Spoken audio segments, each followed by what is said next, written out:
Welcome, everyone. Welcome to day 2 of Heal and Restore. We have a treat for you today. We'll give it another minute. If you are able, be good to turn your camera on. That way it feels more like a community here at the summit. And if not, especially if you're driving, feel free to leave your camera off.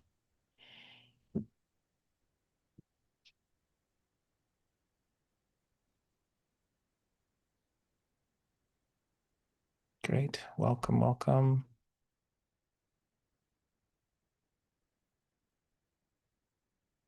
Welcome, Kendra and John and Jackie and Barbara. Good to see you.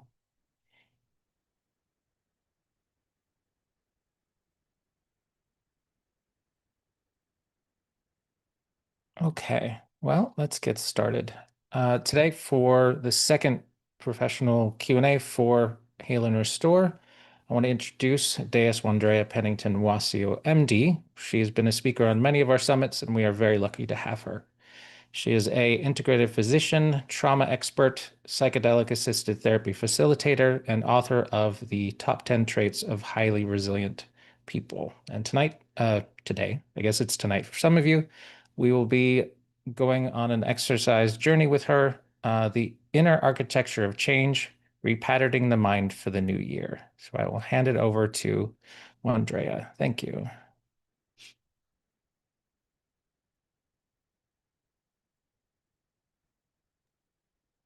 Welcome, everyone. Thank you, Eric, for the intro.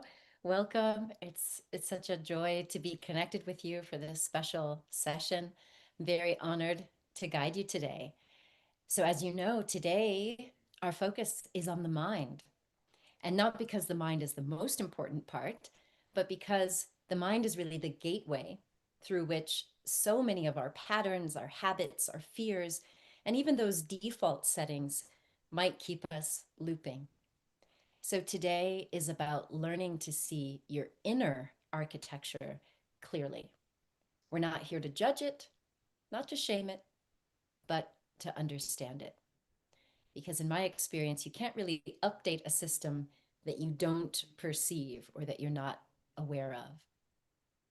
So I want you to imagine for a moment that your mind is like an old house, a house that you've been living in for decades. And some of the rooms are really beautiful and spacious and full of light. And others maybe haven't even been renovated since childhood.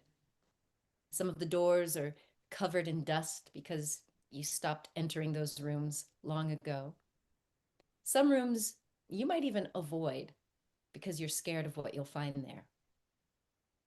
But here's the big truth: we act and we behave not always according to who we are today as adults, but according to the architecture that we built very early on by younger versions of ourselves. Many of us have beliefs that we inherited from our families, strategies that we learned in moments of survival, and even self concepts that were shaped by teachers, partners, and culture. Now, none of this is bad, it's simply outdated. So, just like any home, your mind is allowed to change, to be redesigned, and to better fit who you are now. So many of the behaviors that we might label as sabotage patterns are actually protective reflexes from an earlier environment. And they might be preventing us from healing or living our full selves. And so these behaviors like procrastination, that's often a fear of visibility. That people pleasing, that's often a child who learned that love was conditional. Those patterns of overthinking and analysis paralysis, that's often a nervous system that learned safety is through control. Maybe you have a pattern of avoiding emotions. That's often a strategy that really kept you functional during overwhelm. And when you recognize that your mind it's not trying to hurt you, it's trying to protect you, quite often something softens. Compassion comes in. And compassion is what allows real change to begin. But the real question is this: who are these parts trying to protect? Have you ever thought about this?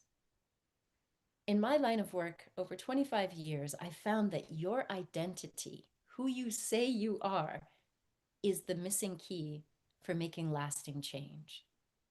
So I want you to think of today's session as being able to press the system update button. The 2026 version of you that you don't want to run on outdated beliefs or outdated fears or outdated identities and survival codes. If you want a new you in the new year, you need a new inner you. And updating your mind begins with this very sacred capacity, and that is the willingness to see what you're still carrying and to name the who that's driving. So I hope that's making sense. So you're going to find that we have some prompts that we'll go through.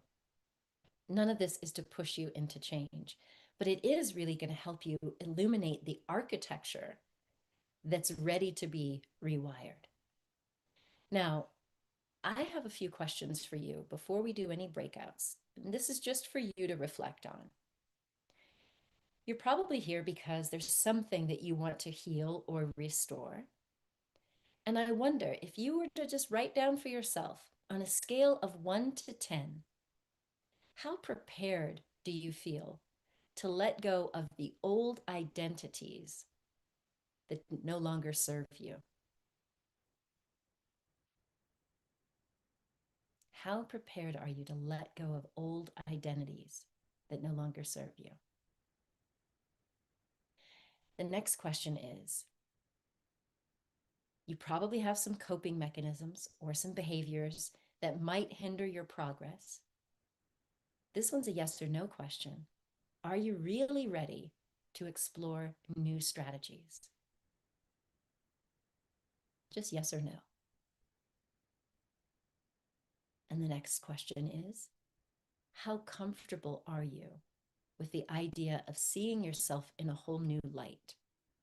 Are you very uncomfortable or somewhere along the line towards very comfortable? Seeing yourself in a whole new light, adopting a new sense of self-perception.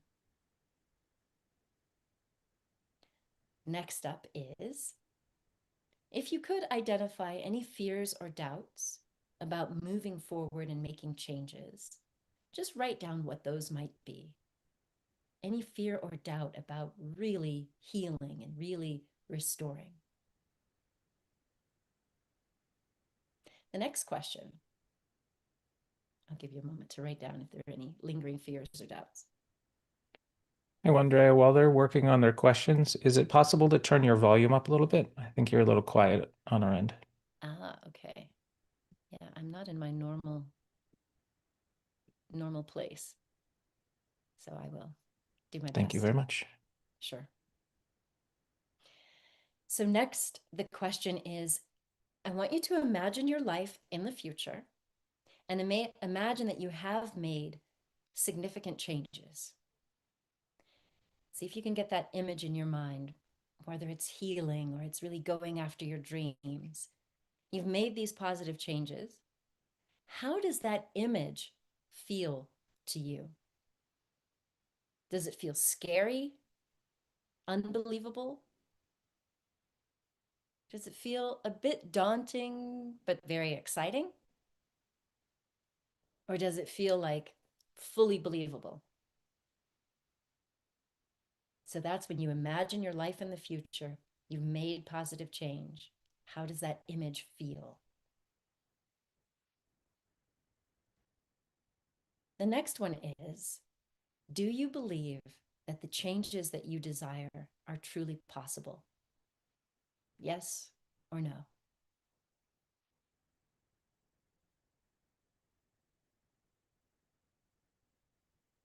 And finally, the most important question of all, do you feel that changing your behavior or embracing healing would come at a high cost, or that you might lose something valuable in the change?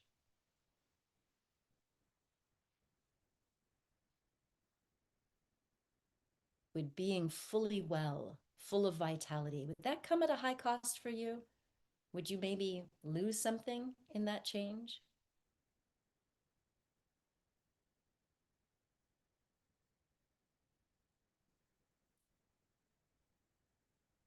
All right. So before we begin some of the breakout reflections, I invite you to just connect inward. You might want to take a slow breath in and a longer exhale out. Let your shoulders drop. Let your jaw unclench.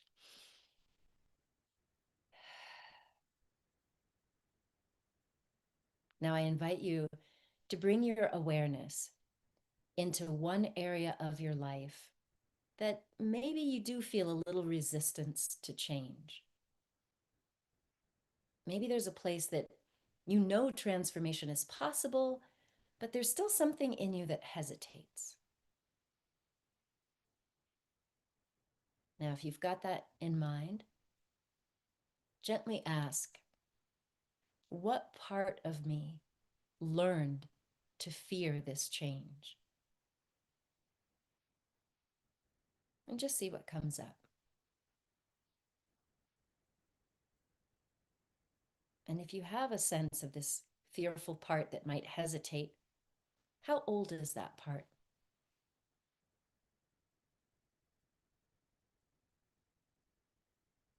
And what was this part trying to protect me from?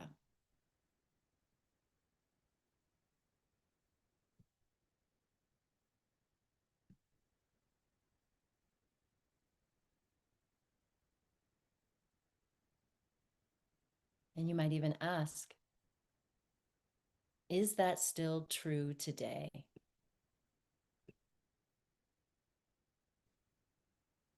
Quite often, those parts, they had a good reason for doing what they did. But is it still true today? And that part, does that part need fear, or does it need safety? And just notice what comes up. You don't need to fix anything, just witness.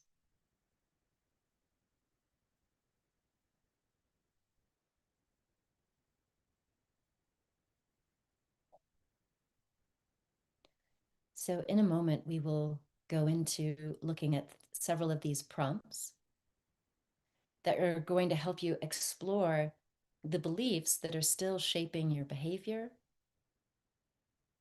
the emotional habits that you may avoid,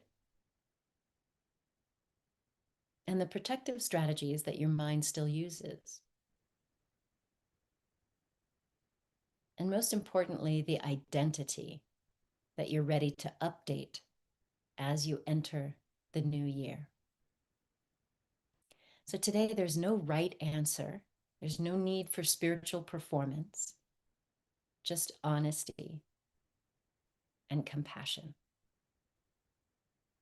Essentially, what you're doing is you're meeting yourself at the doorway of your next evolution.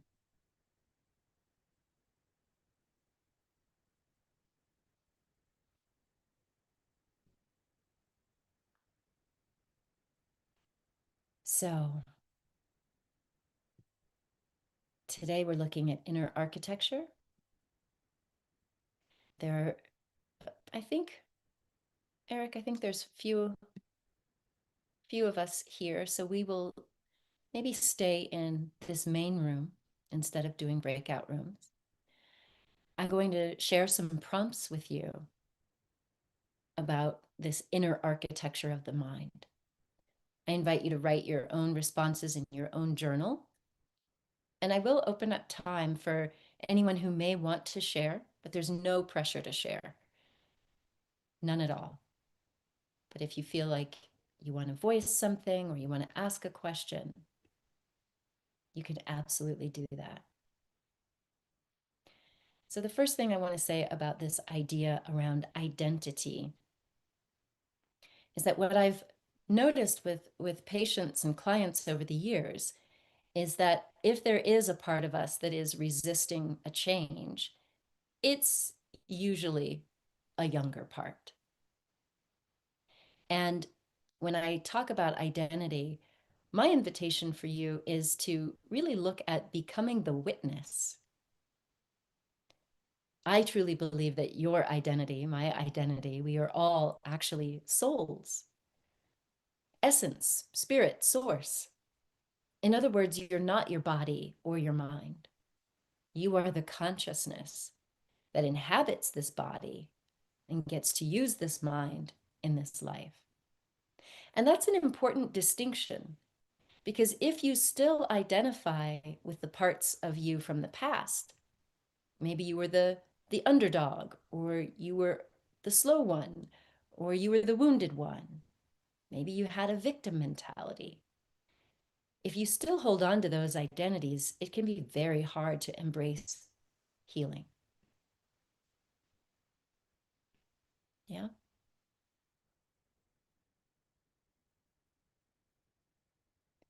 All right. So I see someone has asked for a breakout room. The breakout rooms are not facilitated. So what do you think, Eric? Should we give people an option and I will either continue to facilitate for those who want to stay here in the main room? Yeah, we can do that. Um, do you want to ask all of the questions and then let people do breakout rooms? Or is it one and one? Well, I have 7 different prompts. Um, Perhaps are you able to just share them one by one in a text to the breakout room? Sure. Okay. So um, I'll give you prompt number 1, and then you can create a breakout room. And for those who would like to go and just do some writing on your own, you can decide if you want to share amongst yourselves or if you just want that time to be quiet reflection. But here in this main breakout room, I'll also open up for questions or commentary. So our first reflection is, what is one belief about yourself that quietly shapes your daily behavior, even if you no longer agree with it? And where did it come from? And is it still true? So we'll give you about 60 seconds to reflect.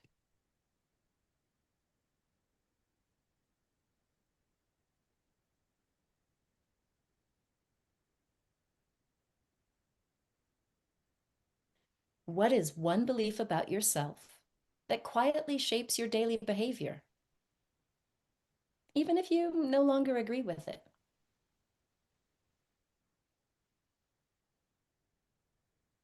And that could be a belief that I have to work hard in order to take a break.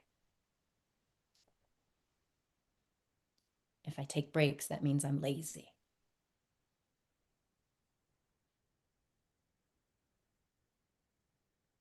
And where did that thought originate? And is it still true?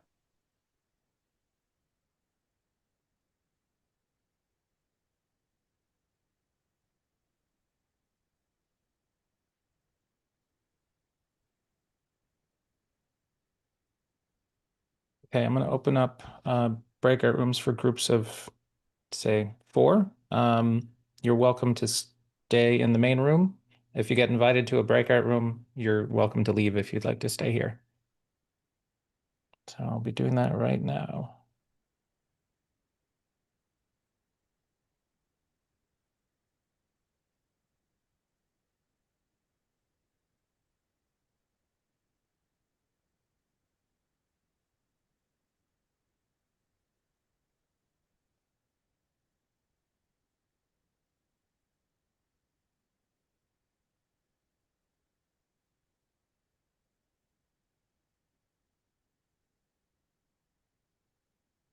Okay, you're welcome to join the room or stay here.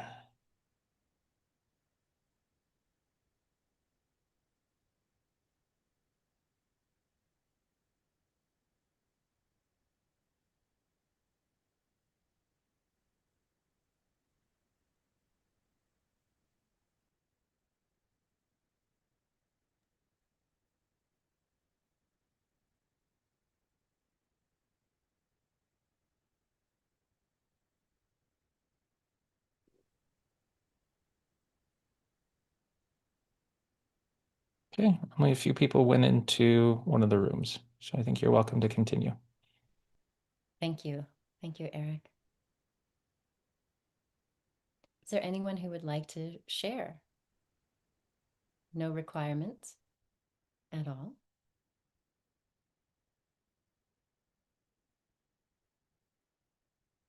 Kendra.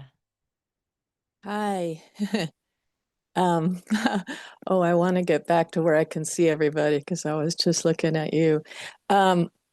Yeah, I don't know if this is exactly, now I forgot on the prompt again, but what came to me was I've been noticing lately that I'm just full of a lot of fear and I was trying to figure out what's that, what's going on. Like I don't trust myself like I used to. And um, like, um, like I'm not safe, like I'm not capable of, or that I'm gonna screw up, and a lot of victim coming in.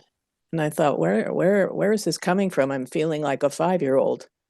Well, I had to like start telling myself I am a strong adult, capable woman. I'm intelligent. It's like because suddenly I just felt um like I can't handle things. I don't know if this has to do with your prompt, but it's what came up for me. Yeah, it absolutely does. Thank you so much for sharing that. And Yeah. so you use the words, I feel like a 5-year-old. Does any of that ring true? Do you remember a time in your life when you didn't trust yourself or you tried something, it didn't work, and that's where that lack of self-trust came in? Yeah, I think there's probably a pretty obvious one that um, I didn't feel safe because I was in a household where my parents were fighting all the time and they eventually divorced. And at one point, my mother left and dad wasn't really knowing how to take care of us. And I think there's that. Maybe it's because I have a lot of life challenges right now. And so I went into this, oh my God, I can't handle it. I'm not safe. No one's here to take care of me. I don't know. That occurred to me. And I thought, wow, where did I go? I used to be so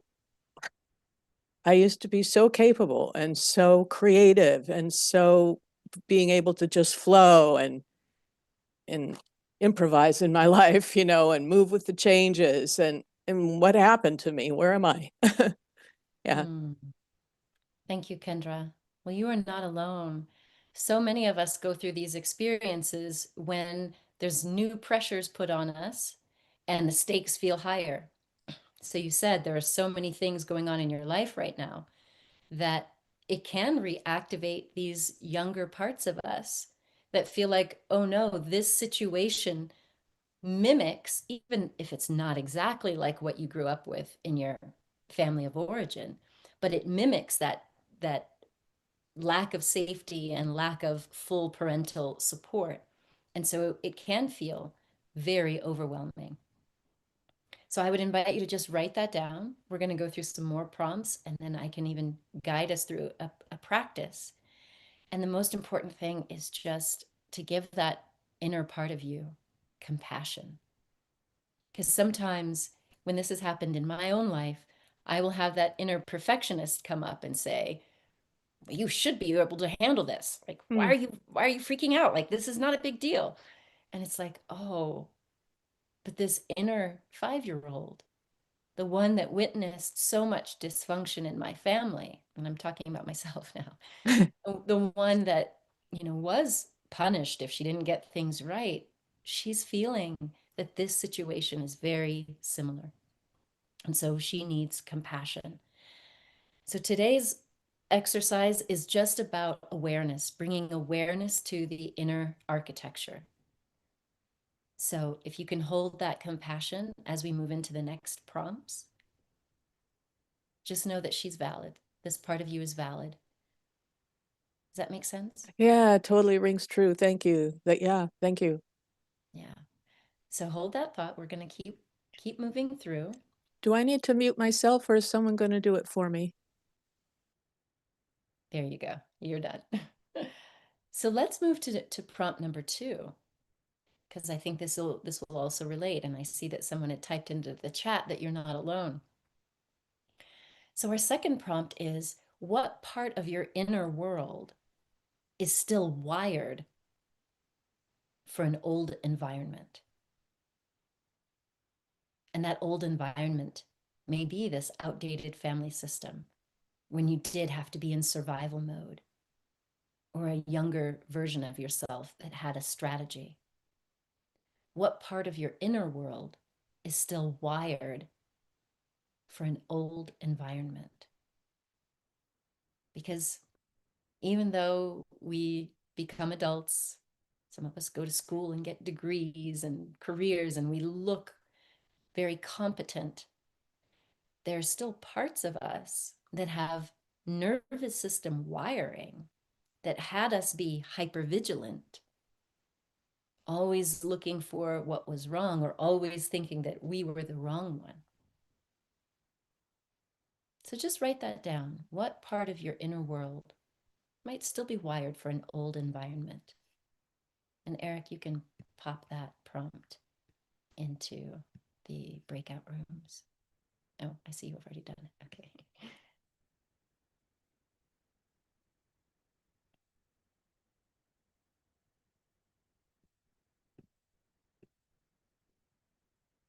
And this is why compassion is so important. Because again, we might have these inner critic parts or perfectionist parts or overachiever parts that say, come on, that's old stuff. You should be past that. But that's not the way the human psyche works. We have to bring those younger parts up to date so that they know that, yes, we are adults, we are resilient, we can handle this. But if the brain and the nervous system are hijacked because that wiring is still there, the compassion that we bring to say, oh, I understand, I get why you're so triggered, and just breathing and acknowledging that part, that can start to lower the stress response and give us access to higher brain centers that go offline if we're too stressed. And those higher brain centers were probably not even online when our younger parts formed these hypervigilant or other nervous system tendencies.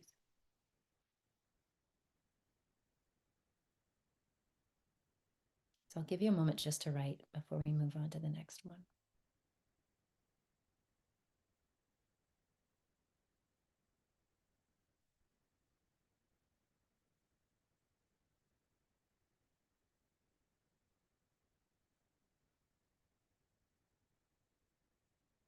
And I will say one more thing about this in terms of our nervous system wiring. Studies have shown that for those of us who did grow up in a toxic or dysfunctional family, quite often the parts of the brain that would have developed compassion or self-soothing abilities didn't develop because we stayed in hypervigilance. So the research has shown that if you had a compassionate caregiver who was able to say, oh, yeah, I know mom went off on us last night, but it's okay. You're okay. Or, yeah, dad has left the house or he's being really abusive, but it's not your fault. So we needed to have corrective or compassionate caregivers, compassionate experiences to help our growing brain and nervous system develop what are considered compassionate or self-soothing tracks in the brain. If we didn't have that, and this was true in my case, unfortunately, then we developed the brain circuits that are designed for hypervigilance always checking for the threat, always worried about what we might do wrong or what we need to do right. And those compassion circuits don't get formed.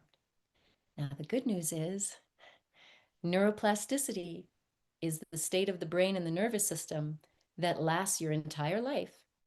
You can develop those circuits. It does take practice, it takes reinforcement.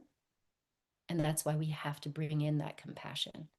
So if you have a therapist or a support group or a loving person who can be there with you, great. If not, then we get to be that loving inner parent that we didn't have. And we shower that compassion on ourselves. Or we invite in to our meditations, for example, a compassion figure. And to feel what it feels like. So for those of you who do things like EFT, like tapping, repeating certain mantras, or even havening, allowing yourself to create your own sense of compassion, that will be helpful as well. So here's our third prompt. What emotion do you habitually avoid? And how does avoidance reinforce self-sabotage or stuckness? What emotion do you avoid?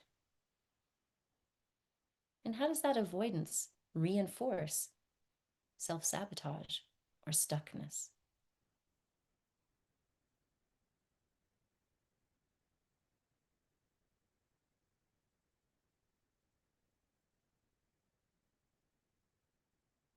A lot of my patients tell me that they avoid joy. They avoid celebration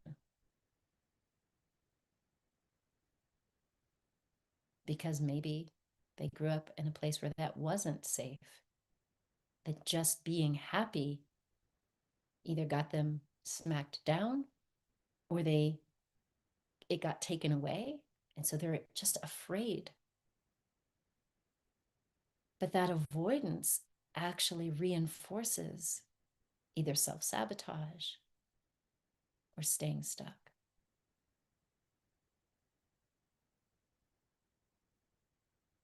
And that emotion can also be safety. In my own life, there was a period of time on my healing journey where I did not allow myself to feel safe. There was a part of me that said, no, no, no, there's always more to do. There's always more to achieve. There's always more love or validation to seek. You can't rest on your laurels. And that led me to burnout.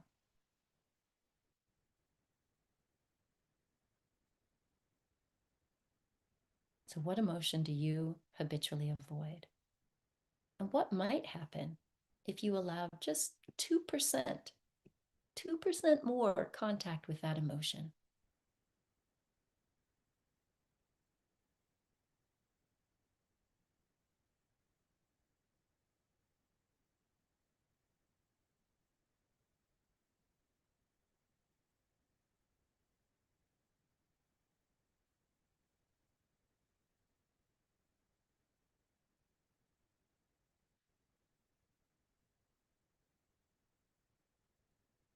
And so now I'm happy to open up to anyone who might want to comment or share what's come up for you.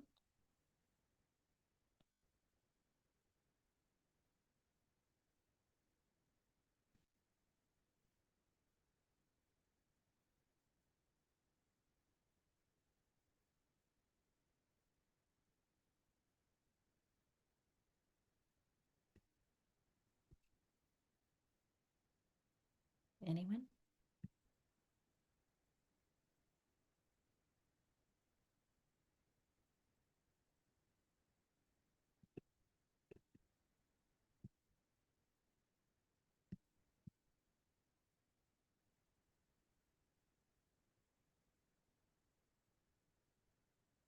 Yes, Kendra.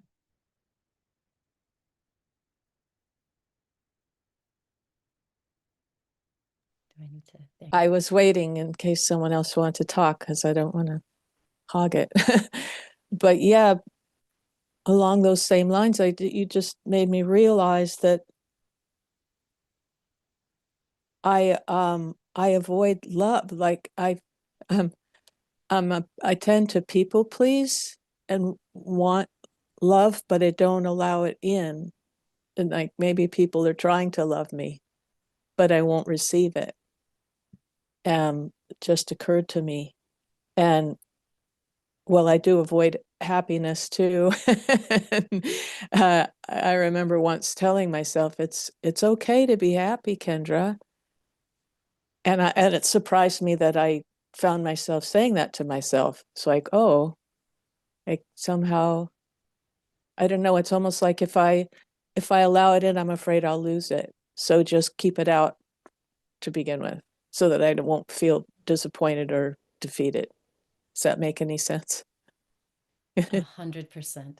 Only 100%. uh, okay. But how to stop, because I definitely engage in self-sabotage and a lot of avoidance things. I noticed myself doing. It's like, oh my God, turn off the TV. You've been watching for 2 hours what you could have been meditating, you could have been practicing your guitar, you could could have, would have, should have. So how do I stop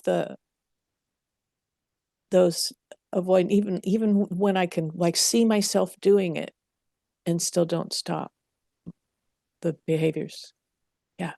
So I want to leave room for other people. Thank you. So the first thing that I recommend is that first step of compassion, to just say, wow, I really see how I avoid joy. I avoid love because there's this fear that maybe it'll be taken away. And just to sit with it, to recognize where it's come from, and to give that part the opportunity to speak. Oftentimes we'll do journaling. If you're into like the 2-chair technique or inner child work, you can ask that part to share more. Like, what was it like for you to have felt so unsafe to actually feel love or receive love? Because quite often our parts, they don't get attention. We squash them into the shadow, we numb out, we don't want to feel, and we don't give them the opportunity to be heard and seen. And so if we just take the first step of acknowledging with compassion, if you can, and give them the validation they need to be able to voice, then you can ask. The next step is, you can either ask, what did they need then that they didn't get? So in the past, what do you wish you could have gotten? I wish mom would have protected me. I wish dad would have just listened or gave me a hug. I wish that I hadn't been abused.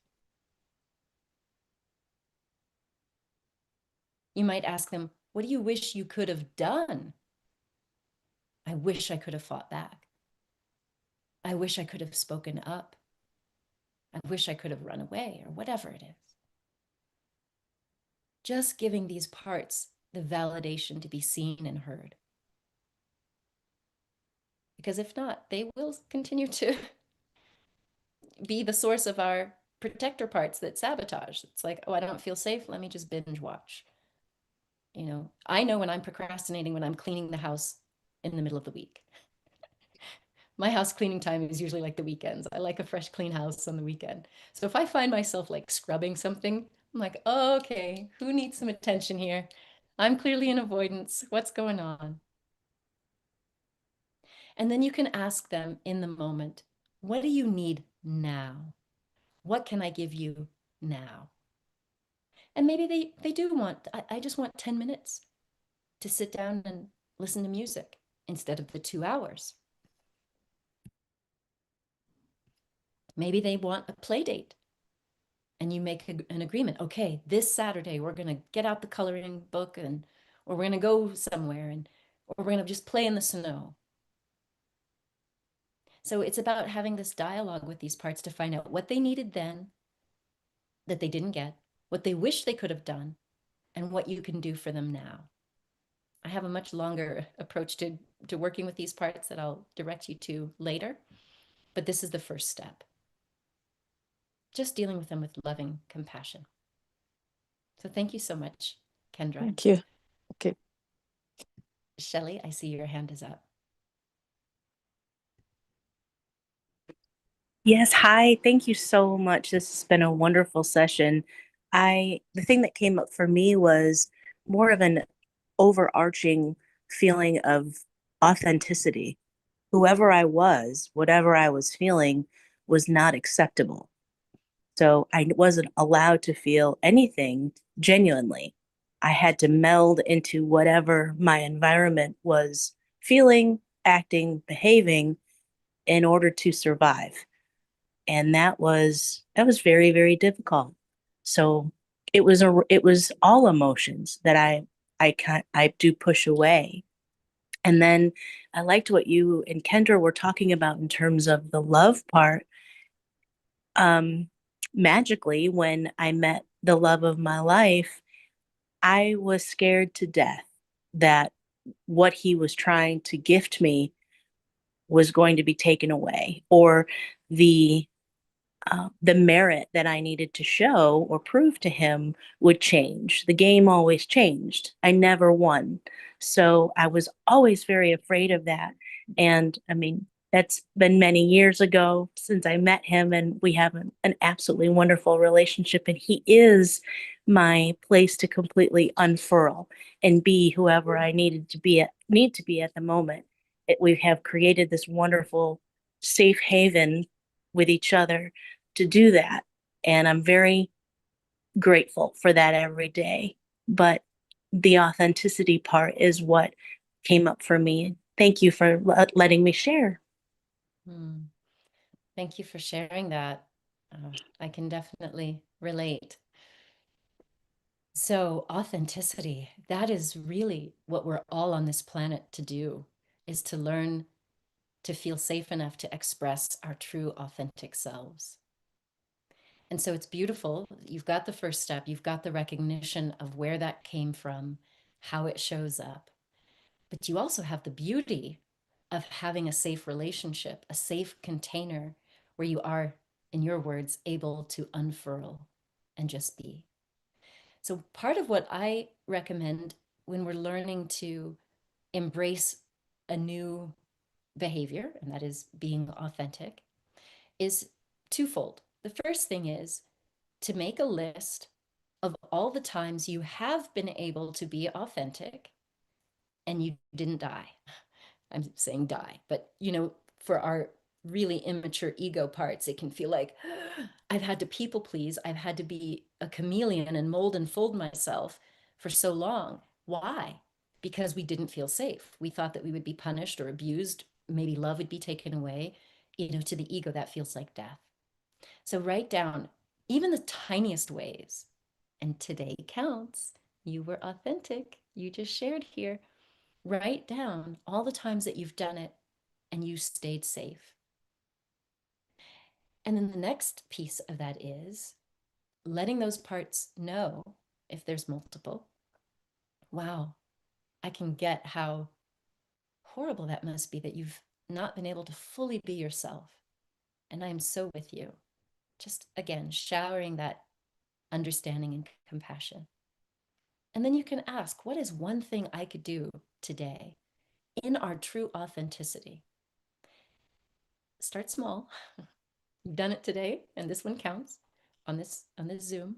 But it might also be that you just find one little thing, one little post that you share, or an email you send, or something you say to someone else in your true authenticity.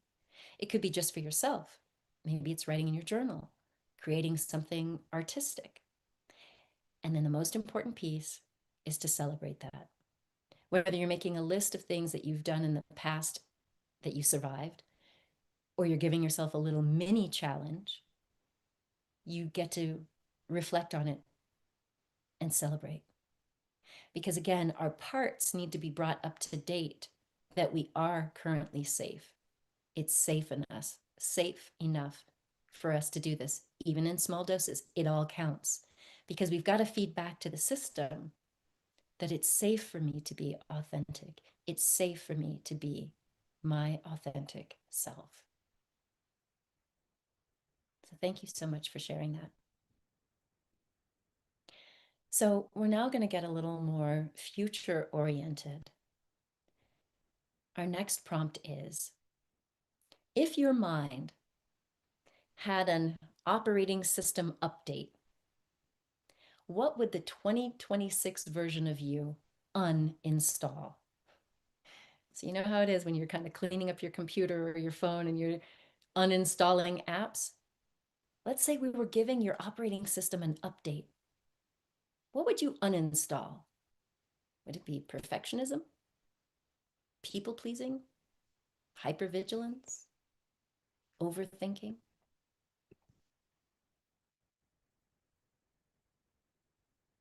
Now, again, we may find that there are parts of us that are not ready, but we're just saying, if I could, what would I uninstall?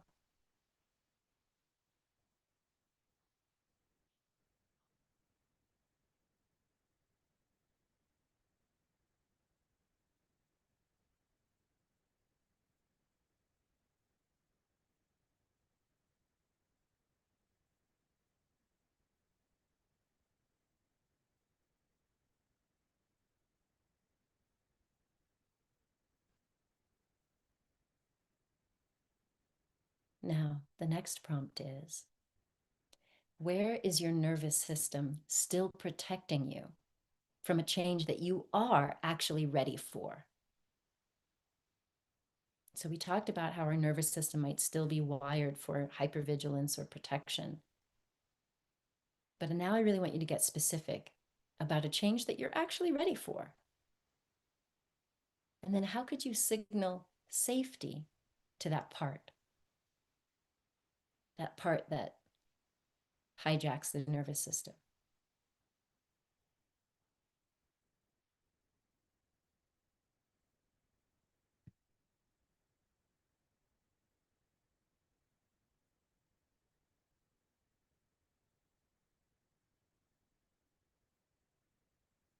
And all the ways you could signal safety. I shared one of them before, which is making a list of times that you've done something and you stayed safe. It may be physical safety, cues that you give to your body. It could be verbal, like many people have shared, like speaking to yourself or these parts.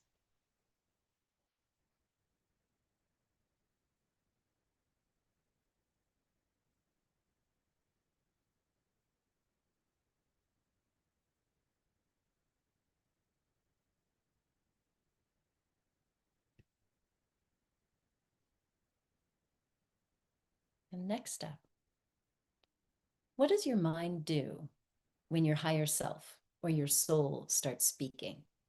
Have you ever had that, a still small voice? You might consider it your intuition or a dreamy part of you. What does your mind do when your soul starts to speak? Does it distract you, rationalize, minimize, maybe even deny?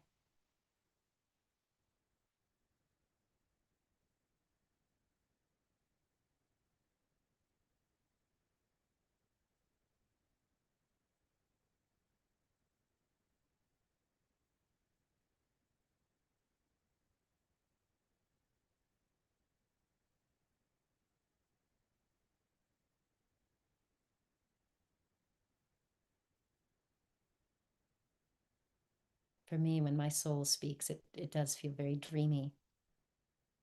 And I've often had a part that will shut it down. It'll be like, yeah, but I call it the yeah, but syndrome. It's like I get this dreamy idea and it's like, yeah, but that's not safe, or you can't do that, or that's not practical.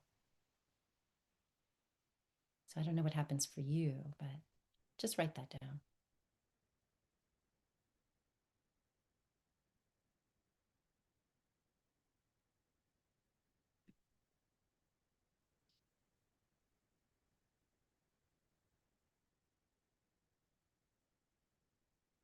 And now our final prompt of the day.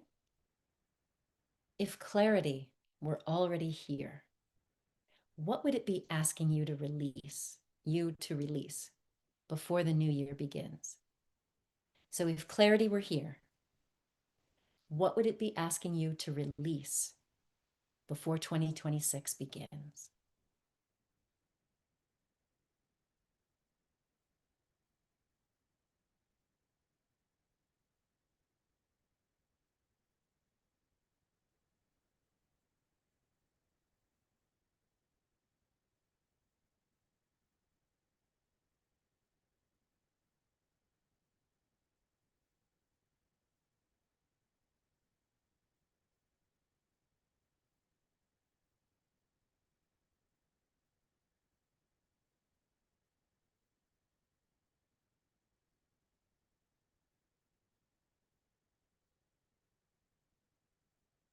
So sometimes it's very easy for us to think we know exactly what we should do, but it's not always easy to figure out why we don't do it.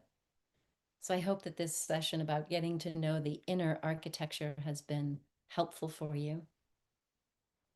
I've been sharing some ideas with Fleet, the founder of Heart Mind, about some opportunities we might have in 2026 for either a weekend retreat or some other workshops where we can really dig deeper on this sense of identity and being really ready for healing and change.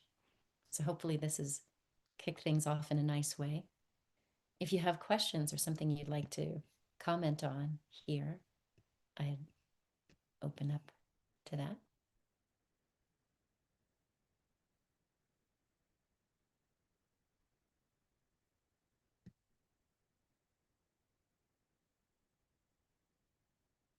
That's beautiful, Rose. I'd release shame for the past, both of my responses and of the experiences I had no control over at the time. Beautiful. Yes. Let it go. Let it go.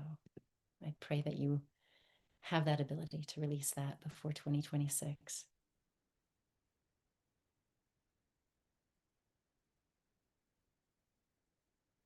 Uninstalling comparison and niceness that isn't true kindness and hypervigilance. Beautiful.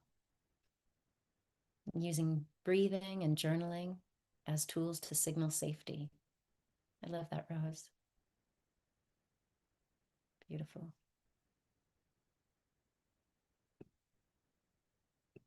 Thank you, Kendra. I'm glad to know this was helpful.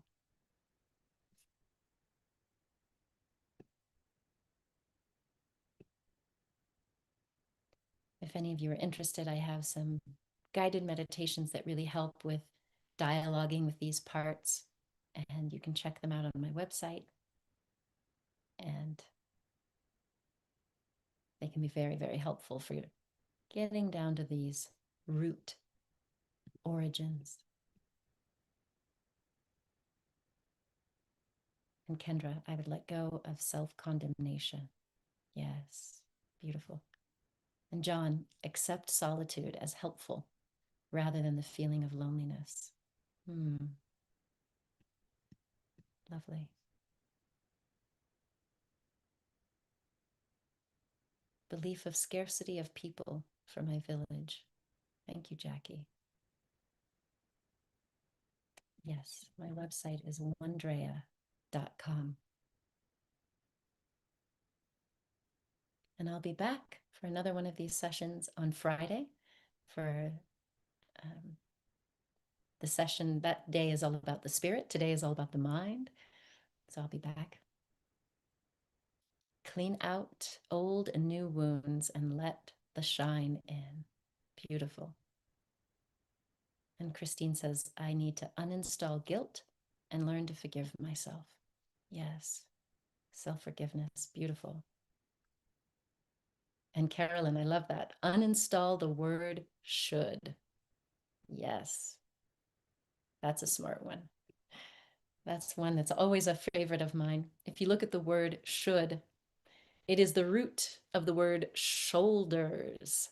So when you are shoulding on yourself, it can often feel like you're carrying the weight of the world. And for me, I literally feel it in my muscles.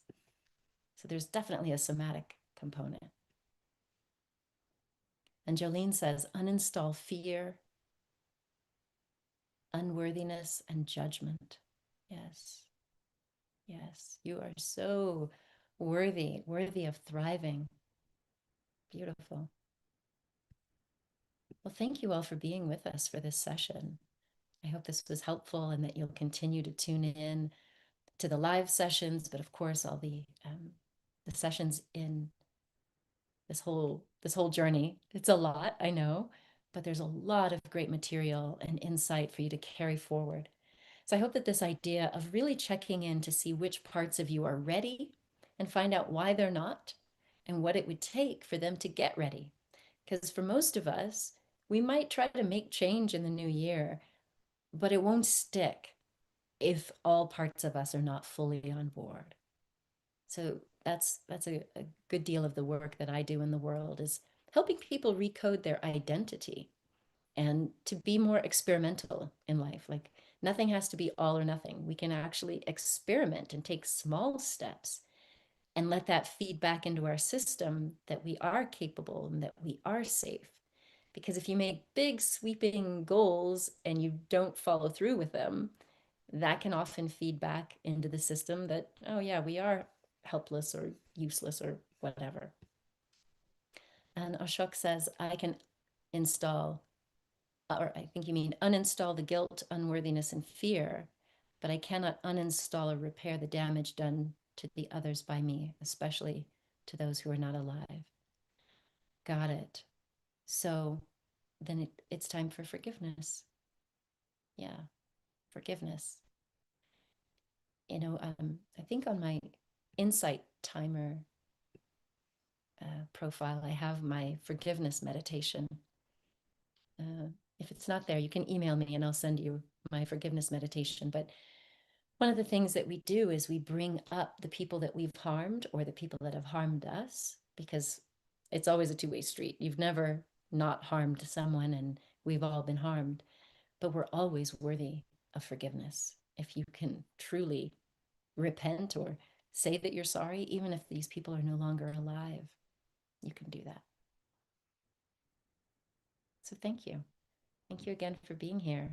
Thank you, Eric, for managing tech. Did we want to bring everyone back from the breakout room just for the last minute or so? Sure, I believe most people already came or stayed here. Okay. Thank you for hosting today, and we look forward to the next one on Friday. And thank you everyone that came on live. We're willing to be vulnerable and share and authentic, and we hope to see you again. Yes. Lovely to see everyone. Take good care. Thank Sending you. you blessings.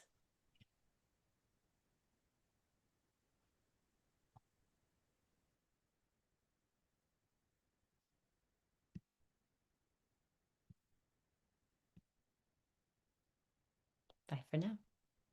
See you Friday.